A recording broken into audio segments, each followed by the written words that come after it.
ഇന്നത്തെ ക്ലാസ്സിൽ നമ്മൾ ഡിസ്കസ് ചെയ്യാൻ പോകുന്നത് ഖരമാലിന്യങ്ങൾ നീക്കം ചെയ്യൽ എന്ന് പറഞ്ഞിട്ടുള്ള ടോപ്പിക്കാണ്. വളരെ സിമ്പിൾ ആയിട്ടുള്ള ഒരു ടോപ്പിക്കാണ്. അപ്പോൾ എന്താ ഇതിൽ പറഞ്ഞിട്ടുള്ള മാലിന്യങ്ങൾ, അതായത് നമ്മുടെ വേസ്റ്റ് ഒക്കെ നമ്മൾ എങ്ങനെയാണ് നീക്കം ചെയ്യുന്നത് എന്നുള്ളത്. എങ്ങനെയായിരിക്കും നീക്കം ചെയ്യുന്നത്? നമ്മൾ എങ്ങനെയൊക്കെയാണ് ചെയ്യാറുള്ളത്? ഒന്നല്ലെങ്കിൽ കത്തിച്ച് കളയും, അല്ലെങ്കിൽ കുഴി കുഴിച്ച് അതിനകത്ത് മൂടും, അല്ലെങ്കിൽ വെറുതെ ഇങ്ങനെ ഡംപ് ചെയ്യും, അല്ലെങ്കിൽ ഈ വേർമി കമ്പോസ്റ്റ് ആ ഒരു തരത്തിലൊക്കെ നമ്മൾ ചെയ്യാറുണ്ട്. അപ്പോൾ ഈ കാര്യങ്ങളൊക്കെ തന്നെയാണ് നമ്മളിവിടെ ഡിസ്കസ് ചെയ്യുന്നത്. വളരെ സിമ്പിളാണ്, ചെറിയ ടേംസും കാര്യങ്ങളൊക്കെ ഉണ്ടെന്ന് മാത്രമേ ഉള്ളൂ കേട്ടോ. അപ്പോൾ നമുക്ക് ക്ലാസ് സ്റ്റാർട്ട് ചെയ്യാം. ഫസ്റ്റ് വൺ, ജ്വലനം. ജ്വലനം എന്ന് കേൾക്കുമ്പോൾ തന്നെ നമുക്കറിയാമല്ലോ, ജ്വലിക്കുക എന്നൊക്കെ പറയുമ്പോൾ എങ്ങനെയായിരിക്കും? കത്തിക്കുന്ന രീതിയായിരിക്കും അല്ലേ? അപ്പോൾ ജ്വലനത്തിനെയാണ് നമ്മൾ ഇൻസിനറേഷൻ എന്ന് പറയുന്നത് കേട്ടോ. ഒന്ന് ഓർത്ത് വെച്ചേക്കുക, ഇൻസിനറേഷൻ. ഇനി ശ്രദ്ധിക്കുക, അതായത് ഇവിടെ നടക്കുന്ന കാര്യം എന്ന് വെച്ചാൽ നമ്മൾ ഈ മാലിന്യങ്ങളൊക്കെ കത്തിച്ചിട്ട് അതിൽ നിന്ന് കിട്ടുന്ന ഊർജ്ജം യൂസ് ചെയ്തിട്ട്, അതിൽ നിന്ന് നമുക്ക് കുറച്ച് ഊർജ്ജം കിട്ടും. അത് നമ്മൾ ഉപയോഗിച്ചിട്ട് നമുക്ക് വേറെ എന്തെങ്കിലും കാര്യത്തിന് വേണ്ടിയിട്ട് യൂസ് ചെയ്യാൻ പറ്റും. ഒരു എക്സാമ്പിൾ പറയുകയാണെങ്കിൽ, നമ്മൾ ഈ മാലിന്യങ്ങളൊക്കെ കത്തിച്ച് കളഞ്ഞിട്ട് അതിൽ നിന്ന് കിട്ടുന്ന എനർജി യൂസ് ചെയ്തിട്ട് വേണമെങ്കിൽ ടർബൈൻ കറക്കലോ അങ്ങനെയുള്ള എന്തെങ്കിലും കാര്യത്തിന് വേണ്ടിയിട്ട് നമുക്ക് യൂസ് ചെയ്യാൻ പറ്റും കേട്ടോ. അപ്പോൾ ഫസ്റ്റ് പോയിന്റ് നോക്കിക്കോളൂ. മാലിന്യങ്ങളെ ഊർജ്ജമാക്കി മാറ്റുന്നതിനുള്ള ഏറ്റവും പ്രചാരത്തിലുള്ള രൂപമാണ് ജ്വലനം. ഓക്കെ, അത് ഇമ്പോർട്ടൻ്റ് ആയിട്ടുള്ള ഒരു പോയിന്റാണ്. മാലിന്യങ്ങളെ ഊർജ്ജമാക്കി മാറ്റുന്നതിനുള്ള ഏറ്റവും പ്രചാരത്തിലുള്ള രൂപം ഏതാണെന്ന് ചോദിക്കുകയാണെങ്കിൽ ജ്വലനമാണ്. ഇനി ജ്വലന പ്രക്രിയകളുടെ തരം തിരിവുകളാണ് പറഞ്ഞിട്ടുള്ളത്. രണ്ട് തരത്തിലാണ് പറഞ്ഞിട്ടുള്ളത്. ഒന്ന് മാസ് ബേൺ ജ്വലനം. മാസ് ബേൺ എന്ന് പറയുമ്പോൾ മാസ്സായിട്ട് ഒരുപാട് വേസ്റ്റ് എടുത്തിട്ട് ബേൺ ചെയ്യുന്ന കാര്യമായിരിക്കണം. അതുപോലെ തന്നെ RDF ഉണ്ട്, റിഫ്യൂസ് ഡിറൈവ്ഡ് ഫ്യൂവൽ ജ്വലനം. ഇങ്ങനെ രണ്ട് തരത്തിലാണുള്ളത്. പിന്നെ പ്രധാനമായും ഉപയോഗിക്കുന്ന ഇൻസിനറേറ്ററുകൾ ജസ്റ്റ് ഒന്ന് പേരുകളൊന്ന് കേട്ടുപോകാം കേട്ടോ. ഏതൊക്കെയാണ്? ഫ്ലൂയിഡൈസ്ഡ് ബെഡ് ഇൻസിനറേറ്റർ ഉണ്ട്, പിന്നെ മൾട്ടിപ്പിൾ ഹാർത്ത് ഫേർണസ് ഉണ്ട്, റോട്ടറി ഉണ്ട്, ചൂളയൊക്കെ നമുക്കറിയാലോ, ചൂള അവിടെയൊക്കെ കത്തിക്കലല്ലേ, ലിക്വിഡ് ഇഞ്ചക്ഷൻ ഇൻസിനറേറ്റർ, അങ്ങനെയുള്ള ഡിഫറെൻറ്റ്. ഓക്കെ, അടുത്ത പോയിന്റിലേക്ക് കയറാം. ജൈവ വസ്തുക്കളെ പ്ലാസ്മ ഉപയോഗിച്ചിട്ട്, അപ്പോൾ നമ്മൾ ഈ ജൈവ വസ്തുക്കളെയൊക്കെ ഈ വേസ്റ്റിനും കാര്യങ്ങളൊക്കെ നമ്മൾ പ്ലാസ്മ ഉപയോഗിച്ചിട്ട് വേറെ കുറച്ച് പ്രൊഡക്ട്സ് ആയിട്ട് മാറ്റുന്നു. ആ ഒരു രീതിനെയാണ് നമ്മൾ പറയുന്നത് പ്ലാസ്മ ഗ്യാസിഫിക്കേഷൻ എന്ന് പറയുന്നത്. അപ്പോൾ ജൈവ വസ്തുക്കളെ പ്ലാസ്മ ഉപയോഗിച്ചിട്ട് നമ്മൾ എന്തൊക്കെയായിട്ടാണ് മാറ്റുന്നത്? സിന്തറ്റിക് വാതകം, അതുപോലെ തന്നെ വൈദ്യുതി, സ്ലാഗ്. സിന്തറ്റിക് വാതകം, വൈദ്യുതി, സ്ലാഗ് എന്നിവയാക്കി പരിവർത്തനം ചെയ്യുന്ന പ്രക്രിയയാണ് നമ്മൾ പ്ലാസ്മ ഗ്യാസിഫിക്കേഷൻ എന്ന് പറയുന്നത്. പ്ലാസ്മ ഉപയോഗിച്ചിട്ട് ജൈവ വസ്തുക്കളെ നമ്മൾ എന്തൊക്കെയായിട്ടാണ് മാറ്റുന്നത്? സിന്തറ്റിക് വാതകം, വൈദ്യുതി, സ്ലാഗ് എന്നിവയായിട്ട് പരിവർത്തനം ചെയ്യുന്ന പ്രക്രിയയാണ് പ്ലാസ്മ ഗ്യാസിഫിക്കേഷൻ. ഇനി പ്ലാസ്മ ഗ്യാസിഫിക്കേഷൻ വഴി ഉൽപ്പാദിപ്പിക്കുന്ന വാതകം ഏതാണെന്ന് ചോദിക്കുകയാണെങ്കിൽ ഏതാ? Syn gas. അത് ഇമ്പോർട്ടൻ്റ് ആയിട്ടുള്ളൊരു പോയിന്റാണ്. സിന്തറ്റിക് ഗ്യാസ് എന്നാണ് അതിനപ്പോൾ നമ്മൾ പറയുന്നത് കേട്ടോ. അപ്പോൾ സിൻ ഗ്യാസ് എന്നുള്ളത് ആലോചിക്കാം. ഇനി ഇവിടെ ഇമ്പോർട്ടൻ്റ് ആയിട്ടുള്ള വേറൊരു പോയിന്റും കൂടിയുണ്ട്. ഹൈഡ്രജനും കാർബൺ മോണോക്സൈഡും ആണ് കേട്ടോ. ഇവിടെ തെറ്റുണ്ട്. ഹൈഡ്രജനും കാർബൺ മോണോക്സൈഡും ചേർന്ന ഗ്യാസ് ഏതാണെന്ന് ചോദിക്കുകയാണെങ്കിൽ സിൻ ഗ്യാസ്. നമുക്കറിയാലോ, ഈ സിൻ ഗ്യാസ് എന്ന് പറയുമ്പോൾ സിൻ എന്നൊക്കെ പറഞ്ഞാൽ തെറ്റ് എന്നുള്ള രീതിയിലല്ലേ. അപ്പോൾ അതുപോലെ തന്നെ കാർബൺ മോണോക്സൈഡ് വിഷകരമായിട്ടുള്ളൊരു വാതകമൊക്കെയാണ്. അപ്പോൾ അങ്ങനെ ഒന്ന് ഓർത്ത് വെച്ചേക്കുക. ഹൈഡ്രജനും കാർബൺ മോണോക്സൈഡും ചേർന്ന് ഗ്യാസിനെയാണ് നമ്മൾ പറയുന്നത് സിൻ ഗ്യാസ്. അപ്പോൾ സിൻ ഗ്യാസിൻ്റെ വേറെ പേരെന്താണ്? സിന്തസിസ് ഗ്യാസ് എന്ന് നമ്മൾ പറയും. ഗ്യാസിഫിക്കേഷൻ എന്ന് പറഞ്ഞു കഴിഞ്ഞാൽ ജൈവ വസ്തുക്കളെ പ്ലാസ്മ ഉപയോഗിച്ചിട്ട് സിന്തറ്റിക് വാതകം, വൈദ്യുതി, സ്ലാഗ് എന്നിവയായിട്ട് പരിവർത്തനം ചെയ്യുന്ന പ്രക്രിയയാണ് പ്ലാസ്മ ഗ്യാസിഫിക്കേഷൻ. അടുത്ത് നമുക്ക് എന്താണ് പൈറോളിസിസ് എന്നുള്ളത് നോക്കാം കേട്ടോ. അതായത് ഈ ഓക്സിജൻ്റെ ആബ്സെൻസിൽ നമ്മൾ ഈ ചൂടൊക്കെ ഉപയോഗിച്ചിട്ട് ജൈവ വസ്തുക്കളെ നമ്മളൊന്ന് മാറ്റിയെടുക്കും അല്ലേ. ജൈവ വസ്തുക്കളെയൊക്കെ നമ്മൾ രാസപരമായിട്ട് വിഘടിപ്പിക്കുന്ന വാതവൽക്കരണത്തിൻ്റെ വിപുലമായിട്ടുള്ള രൂപത്തെയാണ് നമ്മൾ പൈറോളിസിസ് എന്ന് പറയുന്നത്. അപ്പോൾ എന്താണ് പൈറോളിസിസ്? ഓക്സിജൻ്റെ ആബ്സെൻസിൽ നമ്മൾ ചൂട് കൊടുത്തിട്ട് ഈ ജൈവ വസ്തുക്കളെയൊക്കെ നമ്മൾ വിഘടിപ്പിക്കുന്ന ഒരു ഒന്നിനെയാണ് നമ്മൾ പറയുന്നത് പൈറോളിസിസ് എന്ന് പറയുന്നത്. ഓക്കെ, ഇനി പൈറോളിസിസിൻ്റെ പ്രക്രിയ സാധാരണഗതിയിൽ, അപ്പോൾ ഇത് നടക്കണമെങ്കിൽ നല്ല ഹൈ ടെമ്പറേച്ചറും ഹൈ പ്രഷറും വേണം കേട്ടോ. ഉയർന്ന മർദ്ദത്തിലും അതുപോലെ തന്നെ ഉയർന്ന താപനിലയിലുമാണ് ഈ പൈറോളിസിസ് നടക്കുന്നത്. അപ്പോൾ അപ്രോക്സിമേറ്റ്ലി ഒരു 500 ഡിഗ്രി സെൽഷ്യസ് ആയിരിക്കും അതിൻ്റെ ഒരു ടെമ്പറേച്ചർ കൊടുത്തു. ഇനി നമുക്ക് ജ്വലനത്തിൻ്റെ, അതായത് ഇൻസിനറേഷൻ്റെ പ്രയോജനങ്ങളും അതായത് മെറിറ്റ്സും ഡീമെറിറ്റ്സും ജസ്റ്റ് ഒന്ന് ചെക്ക് ചെയ്യാം. അപ്പോൾ ആദ്യം തന്നെ ദോഷകരമായിട്ടുള്ള ബാക്ടീരിയകളുടെ എണ്ണം കുറയുന്നു. അപ്പോൾ നമ്മളിത് ചൂടാക്കുകയാണ്, അപ്പോൾ അതിൽ നിന്ന് ഹീറ്റും കാര്യങ്ങളൊക്കെ വരും. അപ്പോൾ ദോഷകരമായിട്ടുള്ള ബാക്ടീരിയകളുടെ എണ്ണമൊക്കെ അവിടെ കുറയുന്നു എന്നുള്ളത് ഓർത്ത് വെച്ചേക്കുക. പിന്നെന്താ? ജ്വലന ഫലം ഉണ്ടാകുന്ന വസ്തുക്കൾ എലികളെയും പക്ഷികളെയും ആകർഷിപ്പിക്കുന്നില്ല. കാരണം ഇതെല്ലാം നമ്മൾ കത്തിച്ച് കളയാണ്. അപ്പോൾ ഈ പറഞ്ഞുള്ള എലികളും പക്ഷികളൊന്നും അവിടെ വരുന്നില്ല. ജ്വലന സമയത്ത് ഊർജ്ജം ലഭിക്കുന്നു. ഞാൻ നേരത്തെ പറഞ്ഞില്ലേ, നമുക്ക് എന്തെങ്കിലും ഫോം ഓഫ് എനർജി കിട്ടും. ഹീറ്റ് ഫോം ഓഫ് എനർജിയൊക്കെ കിട്ടിയിട്ട് നമുക്ക് വേറെ എന്തെങ്കിലും ഫോം ഓഫ് എനർജിയിലേക്കൊക്കെ മാറ്റാൻ പറ്റും.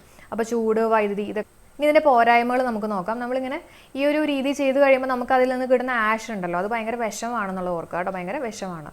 പിന്നെ ഇൻസിനറേറ്ററുകളുടെ നിർമ്മാണത്തിന് കുറഞ്ഞത് ഒരു 5 വർഷമെങ്കിലും എടുക്കുന്നു. അപ്പോൾ ഒരു 5 years എങ്കിലും ടൈം എടുക്കും. പിന്നെ മാലിന്യങ്ങൾ കത്തിക്കുമ്പോൾ ചിലപ്പോൾ ദോഷകരമായിട്ടുള്ള വസ്തുക്കൾ അന്തരീക്ഷത്തിലേക്ക് പ്രവേശിക്കുന്നു. അപ്പം അന്തരീക്ഷത്തിന് കുറച്ച് ദോഷകരമാണെന്നുള്ളത് ഓർത്ത് വെച്ചേക്കാം. ഓക്കെ അല്ലേ?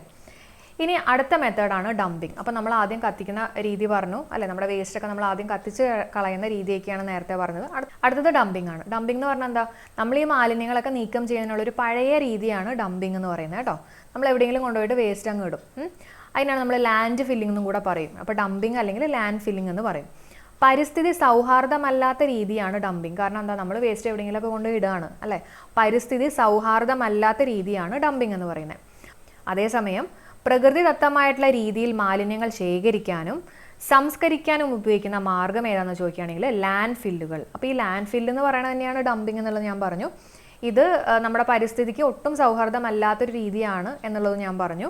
അതേസമയം പ്രകൃതിദത്തമായിട്ടുള്ള രീതിയിൽ മാലിന്യങ്ങൾ ശേഖരിക്കാനും സംസ്കരിക്കാനും ഉപയോഗിക്കുന്ന മാർഗമാണ് ലാൻഡ് ഫില്ലുകൾ എന്ന് പറഞ്ഞു കഴിഞ്ഞാൽ, ഇപ്പോൾ ഒന്ന് ആലോചിച്ച് നോക്കിയപ്പോൾ നമ്മൾ ഇപ്പോൾ ആദ്യത്തെ മെത്തേഡ് എന്തായിരുന്നു, കത്തിക്കുന്ന രീതിയായിരുന്നു. അപ്പോൾ ഈ ഫയറും കാര്യങ്ങളൊന്നും കണ്ടുപിടിച്ചിട്ടില്ലായിരുന്നെങ്കിൽ നമ്മൾ ചെയ്യുന്ന കാര്യം എന്തായിരിക്കും, ഈ പറഞ്ഞ പോലെ ഡംപിങ് തന്നെയായിരിക്കും. അപ്പോൾ അതാണ് ഇവിടെ പ്രകൃതിദത്തമായിട്ടുള്ള രീതിയിൽ മാലിന്യങ്ങൾ ശേഖരിക്കാനും സംസ്കരിക്കാനും ഉപയോഗിക്കുന്ന മാർഗ്ഗമാണ് ലാൻഡ് ഫില്ലുകൾ എന്നുള്ളത് ഓർക്കുക, അതായത് ഡംപിങ്. മൂന്നാമത്തെ പോയിന്റിലേക്ക് വരാം, നിയന്ത്രിത ടിപ്പിംഗ്, അതായത് കൺട്രോൾ ടിപ്പിംഗ്. നിയന്ത്രിത ടിപ്പിംഗ് സാനിറ്ററി ലാൻഡ് ഫിൽ എന്നും അറിയപ്പെടുന്നു. അപ്പോൾ എന്താണെന്നുള്ളത് നമുക്ക് നോക്കാം കേട്ടോ. അതായത് ഇതിനകത്ത് സംഭവിക്കണമെന്ന് വെച്ചാൽ നമ്മൾ വെറുതെ അങ്ങ് ഡംപ് ചെയ്തിട്ട് പോവല്ല, ഒരു കുഴിയൊക്കെ കുഴിച്ചിട്ട് അതിനകത്ത് ഈ പറഞ്ഞിട്ടുള്ള മാലിന്യങ്ങളൊക്കെ മൂടി വെച്ചിട്ട് പോകുന്നൊരു രീതിയാണ്. അപ്പോൾ അതുകൊണ്ട് തന്നെ എന്താ പറ്റുന്നത്, ഈച്ചകൾ, എലികൾ എന്നിവയൊന്നും ആകർഷിപ്പിക്കുന്നില്ല. ആ ഒരു രീതിയാണ് ഇവിടെ പറഞ്ഞിട്ടുള്ളത്. മണ്ണുകൊണ്ട് നമ്മൾ മൂടും. അപ്പോൾ വെറുതെ ഡംപ് ചെയ്ത് പോകുന്നതല്ല, അത് മണ്ണുകൊണ്ട് മൂടി പോകുന്ന രീതിയാണ് നിയന്ത്രിത ടിപ്പിംഗ്, അതായത് കൺട്രോൾ ടിപ്പിംഗ് എന്ന് പറയുന്നത്. ഓക്കെ ആണല്ലോ. ഇനി അത് മെയിനായിട്ട് നഗരപ്രദേശങ്ങളിലൊക്കെയാണ് ഈ ഒരു രീതി കണ്ടുവന്നിട്ടുള്ളത്. കാരണം ഒരു കുഴിയൊക്കെ കുഴിച്ച് അതിനകത്ത് മൂടി ഉള്ള രീതിയാണ് നിയന്ത്രിത ടിപ്പിംഗ്, കൺട്രോൾ ടിപ്പിംഗ് കേട്ടോ. ഇനി അത് നമുക്ക് 3 തരത്തിലാണ് മെയിനായിട്ട് ചെയ്യുന്നത്. എന്തൊക്കെയാണ് 3 തരം? ഒന്ന് ട്രഞ്ച് രീതിയുണ്ട്, പിന്നെ റാമ്പ് രീതിയുണ്ട്, പിന്നെ ഏരിയ രീതിയുണ്ട്. അപ്പോൾ ട്രഞ്ച് രീതി എന്ന് പറഞ്ഞു കഴിഞ്ഞാൽ ഒരു ട്രഞ്ച് പോലത്തെ കുഴി കുഴിച്ചിട്ട് അതിനകത്ത് മാലിന്യങ്ങളൊക്കെ ഇട്ട് മൂടുന്ന ഒരു രീതിയാണ് ട്രഞ്ച് രീതി. അപ്പോൾ ട്രഞ്ച് അല്ലെങ്കിൽ നമ്മുടെ തോട് പോലെയുള്ള ഒരു കുഴിയൊക്കെ കുഴിച്ചിട്ട് അതിനകത്ത് മാലിന്യങ്ങളൊക്കെ ഇട്ട് മൂടുക, അതാണ് ട്രഞ്ച് രീതി കേട്ടോ. റാമ്പ് രീതി എന്ന് പറഞ്ഞാൽ എന്താ, ഒരു ചരിഞ്ഞ പ്രതലത്തിൽ മാലിന്യങ്ങൾ നിക്ഷേപിച്ച് അത് മൂടാനുള്ള മണ്ണ് നമ്മൾ ഖനനം ചെയ്തെടുക്കുന്ന ഒരു രീതിയാണ് റാമ്പ് രീതി. റാമ്പ് രീതി എന്ന് പറഞ്ഞാൽ ഒരു ചരിഞ്ഞ പ്രതലത്തിൽ നമ്മൾ മാലിന്യങ്ങളൊക്കെ നിക്ഷേപിക്കുകയും പിന്നെ അത് മൂടാനുള്ള മണ്ണൊക്കെ നമ്മൾ ഖനനം ചെയ്തെടുക്കുന്ന രീതിയാണ് റാമ്പ് രീതി എന്ന് പറയുന്നത്. ഏരിയ രീതി എന്ന് പറഞ്ഞാൽ നമുക്കറിയാം, പേര് കേൾക്കുമ്പോൾ തന്നെ നമുക്കറിയാം, അതായത് കൂടുതൽ ഖരമാലിന്യങ്ങളൊക്കെ ഉണ്ടെങ്കിൽ അത് സംസ്കരിക്കാൻ വേണ്ടിയിട്ടുള്ള ഒരു രീതിയാണ് ഏരിയ രീതി എന്ന് പറയുന്നത്. അപ്പോൾ ഈ 3 രീതികൾ നമുക്ക് ഒന്നും കൂടെ ഡിസ്കസ് ചെയ്യാം. ഒന്ന് ട്രഞ്ച് രീതി. അപ്പോൾ ട്രഞ്ച് പോലെയുള്ള കുഴി, അതായത് നമ്മുടെ തോട് പോലെയുള്ള കുഴികളൊക്കെ കുഴിച്ച് മാലിന്യങ്ങൾ അതിൽ നിക്ഷേപിച്ചിട്ട് മണ്ണിട്ട് മൂടുന്നതിനെയാണ് നമ്മൾ ട്രഞ്ച് രീതി എന്ന് പറയുന്നത്. റാമ്പ് രീതി എന്ന് പറഞ്ഞാൽ ചരിഞ്ഞ പ്രതലത്തിൽ മാലിന്യങ്ങൾ നിക്ഷേപിച്ചിട്ട് പിന്നെ അത് മൂടാനുള്ള മണ്ണ് നമ്മൾ ഖനനം ചെയ്തെടുക്കുന്ന രീതിയാണ് റാമ്പ് രീതി. അതേസമയം ഏരിയ രീതി എന്ന് പറഞ്ഞാൽ ഒരുപാട് ഖരമാലിന്യങ്ങളൊക്കെ സംസ്കരിക്കുന്ന ഒരു മെത്തേഡിനെയാണ് നമ്മൾ ഏരിയ രീതി എന്ന് പറയുന്നത് കേട്ടോ.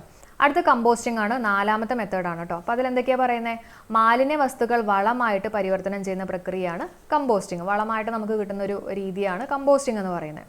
ഇനി ഇത് ഇമ്പോർട്ടൻ്റ് ആണ്, ഈ പ്രക്രിയയിൽ ജൈവ മാലിന്യങ്ങൾ പോഷക സമ്പുഷ്ടമായിട്ടുള്ള ഹ്യൂമസ് ആയിട്ട് മാറുന്നു. അപ്പോൾ ഈ ഒരു പ്രക്രിയയിൽ നിന്നാണ് നമുക്ക് ഹ്യൂമസ് കിട്ടുന്നത് കേട്ടോ.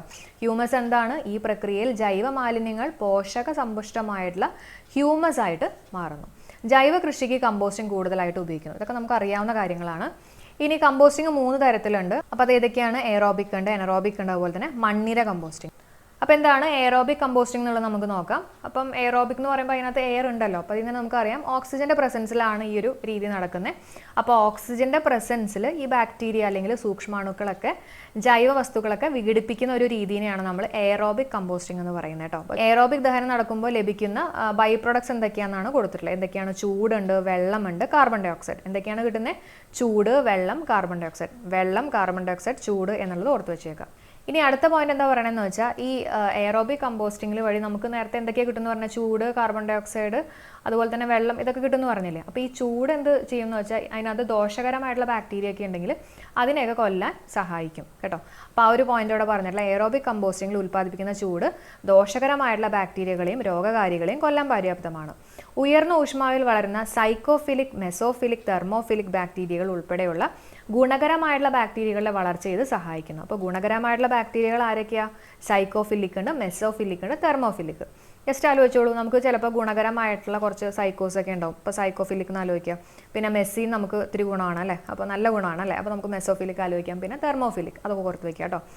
അടുത്ത പോയിന്റ് നോക്കാം, എനറോബിക് കമ്പോസ്റ്റിംഗ് ആണ്. എനറോബിക് കമ്പോസ്റ്റിംഗിൽ എന്താ പറയുന്നത്, ഓക്സിജൻ ആവശ്യമില്ലാത്ത ബാക്ടീരിയ അല്ലെങ്കിൽ സൂക്ഷ്മാണുക്കൾ ഉപയോഗിച്ചിട്ടാണ് വിഘടിപ്പിക്കൽ നടക്കുന്നത് കേട്ടോ. നേരത്തെ എന്തായിരുന്നു, എയറോബിക്കിനകത്ത് ഓക്സിജന്റെ പ്രസൻസിലാണ് അല്ലെങ്കിൽ ഓക്സിജൻ ആവശ്യമുള്ള ബാക്ടീരിയ ഉപയോഗിച്ചിട്ടാണ് വിഘടിപ്പിക്കൽ ചെയ്തതെങ്കിൽ ഇവിടെ നേരെ ഓപ്പോസിറ്റ് ആണ്. അതായത് വായുരഹിത കമ്പോസ്റ്റിംഗ് എന്നും ഇതിനെ അറിയപ്പെടുന്നു. അപ്പോൾ എനറോബിക് കമ്പോസ്റ്റിംഗ് പറയുമ്പോൾ നമുക്ക് ഈ എന്താ ബയോഗ്യാസ് റിയാക്ടേഴ്സ് ഒക്കെ ഓർമ്മ വരില്ലേ? ബയോഗ്യാസ് റിയാക്ടേഴ്സിനകത്തൊക്കെ ഈ പറഞ്ഞിട്ടുള്ള രീതി തന്നെയാണ്, അതായത് ഓക്സിജൻ യൂസ് ചെയ്യാണ്ട് തന്നെയാണ് അവിടെ ഈ വിഘടിപ്പിക്കലും കാര്യങ്ങളൊക്കെ ചെയ്യുന്നത്. അപ്പോൾ അവിടെ നമുക്ക് കിട്ടുന്ന ഗ്യാസ് ഏതാണ്? മീത്തേൻ. അത് തന്നെയാണ് ഇവിടെയും വരുന്നത് കേട്ടോ. ആരംഭ പദാർത്ഥത്തിനുള്ളിൽ അടങ്ങിയിരിക്കുന്ന രാസ ഊർജ്ജത്തിൻ്റെ ഭൂരിഭാഗവും മീത്തേനായിട്ട് പുറത്തുവിടുന്നു. അപ്പോൾ നമ്മൾ എയറോബിക് കമ്പോസ്റ്റിംഗ് പഠിച്ചു, എനറോബിക് കമ്പോസ്റ്റിംഗ് പഠിച്ചു. ഇനി മൂന്നാമത്തെ ഇതാണ് വരുന്നത് വെർമി കൾച്ചർ, അതായത് മണ്ണിര കമ്പോസ്റ്റ്. നമുക്കറിയാം മണ്ണിര ഉപയോഗിച്ചിട്ട് അല്ലേ, മണ്ണിര ഉപയോഗിച്ചിട്ട് പാഴ്വസ്തുക്കളെ കൃഷിക്ക് ഉപയോഗിക്കാൻ കഴിയുന്ന ജൈവ വളമാക്കുന്ന പ്രക്രിയയാണ് മണ്ണിര കമ്പോസ്റ്റിംഗ്. ഓക്കെ, അപ്പോൾ വെർമി കൾച്ചർ അല്ലെങ്കിൽ മണ്ണിര കമ്പോസ്റ്റിംഗ് എന്നറിയപ്പെടുന്നു. പിന്നെ ആഫ്രിക്കൻ മണ്ണിരയാണ് നമ്മൾ സാധാരണയായിട്ട് ഇതിന് വേണ്ടിയിട്ട് യൂസ് ചെയ്യുന്നത്. ഏകദേശം ഒരു 30 to 35 ദിവസങ്ങൾക്കുള്ളിൽ ഇത് തയ്യാറാവും. അപ്പോൾ ഇത്രയും കാര്യങ്ങളാണ് നമുക്ക് ഇന്നത്തെ ക്ലാസ്സിൽ ഡിസ്കസ് ചെയ്യാനുള്ളത്. അപ്പോൾ ഇന്നത്തെ ക്ലാസ്സിൽ നമ്മൾ എന്തൊക്കെയാണ് പ്രധാനമായിട്ടും പറഞ്ഞിട്ടുള്ളത്? ഖരമാലിന്യങ്ങൾ നീക്കം ചെയ്യൽ 4 മെത്തേഡ്സ് ആണ്. ഏതൊക്കെയാണ്? ഒന്ന് ജ്വലനം അല്ലെങ്കിൽ ഇൻസിനറേഷൻ എന്ന് പറയും, കത്തിക്കുന്ന ഒരു രീതി അല്ലേ. രണ്ടാമത്തെ രീതി എന്തായിരുന്നു? ഡംപിംഗ് ആണ്. മൂന്നാമത്തെ രീതി കൺട്രോൾ ടിപ്പിംഗ് ആണ്. നാലാമത്തെ രീതി കമ്പോസ്റ്റിംഗ്. അപ്പോൾ കൺട്രോൾ ടിപ്പിംഗ് എന്ന് പറഞ്ഞാൽ കുഴി കുഴിച്ചിട്ട് ഈ മാലിന്യങ്ങളൊക്കെ കുഴിച്ച് മൂടുക എന്നുള്ള രീതിയാണ്. ഡംപിംഗ് എന്ന് പറഞ്ഞാൽ വെറുതെ അത് എവിടെയെങ്കിലും കൊണ്ടുപോയിട്ട് ഇടുക. ജ്വലനം എന്ന് പറഞ്ഞാൽ കത്തിക്കുക. കമ്പോസ്റ്റിംഗ് നമ്മൾ നേരത്തെ പറഞ്ഞ പോലത്തെ ഉള്ള പോയിന്റ്സുകളൊക്കെ. ഓക്കെ, അപ്പോൾ ഈ ഒരു ക്ലാസ് നിങ്ങൾക്ക് യൂസ്ഫുൾ ആയിട്ടുണ്ടെങ്കിൽ തീർച്ചയായിട്ടും നിങ്ങൾ കമൻറ്റ് ചെയ്യുക. നിങ്ങളുടെ കമൻറ്റ്സ് അനുസരിച്ചിട്ടായിരിക്കും നമ്മുടെ മുന്നോട്ടുള്ള ക്ലാസ്സുകളും കാര്യങ്ങളൊക്കെ ചെയ്യുന്നത്. അപ്പോൾ ക്ലാസ് യൂസ്ഫുൾ ആയിട്ടുണ്ടെങ്കിൽ തീർച്ചയായിട്ടും നിങ്ങളുടെ ഫ്രണ്ട്സിൻ്റെ അടുത്തൊക്കെ ഒന്ന് ഷെയർ ചെയ്യാൻ മറക്കരുത് കേട്ടോ. അപ്പോൾ നിങ്ങളുടെ കമൻറ്റ്സ് പ്രതീക്ഷിച്ചുകൊണ്ട് ഈ ഒരു ക്ലാസ് വൈൻഡ് അപ്പ് ചെയ്യാണ്. എല്ലാവർക്കും thank you all for supporting.